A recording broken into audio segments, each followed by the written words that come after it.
Kuqubuke izidubedube Ethekwini namhlanje kuseni njengoba umgwaqo M19 ubuvalwe ngamathaya avuthayo kanye namatshe kwangqongqiswa ngomlilo ibhasi likamasipala kanti nezimoto zamaphoyisa azisalanga ngaphandle.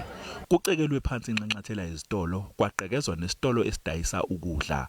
Le Imibhikisho iqutshulwe isinqumo somasipala sokuthi unqamule ugesi oxhunywe ngokungemthetho emijondolo. People they want services, a special electricity toilets, as well as a dead place which was washed away a long time again with the storm.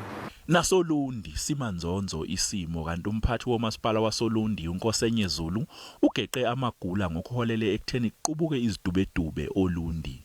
Phakathi wenye indawo eseduze kwedolobha laSondini ibizwa ngokuthi isembelane water ubovu kulandela ukuthi kube khona uphiko esizwe kuthiwa kwakuphiko loka SABC olusebenza ngokufuna ibhama engekho emthethweni nokuthiwa lolu phiko lake lathatha umhlali thizeni obuye abe usomatekisi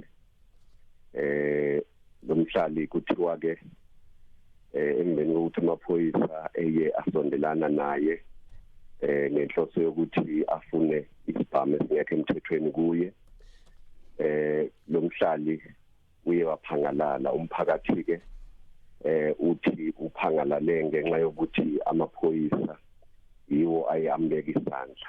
Umndeni namanje usakhungathekile ngalesigameko. Cha, cebisa lapha ingane yalinyazwa amaphoyisa.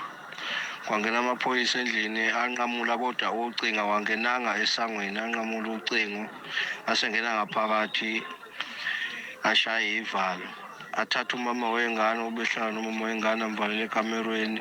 Ucele uphendulile njengoba umphakathi uthi ufuna kube uyena ngqo ongenelelayo. I've spoken to them, I urged them to say can't we have other ways of dealing with the matter. I spoke to the provincial commissioner.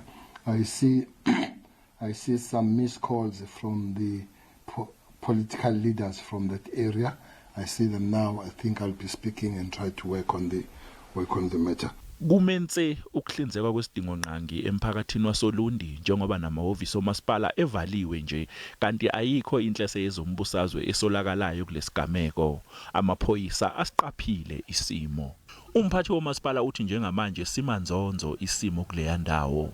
Umphakathi othukuthele uthi angeke nhlobo ukumele ukubulawa ngamaphoyisa.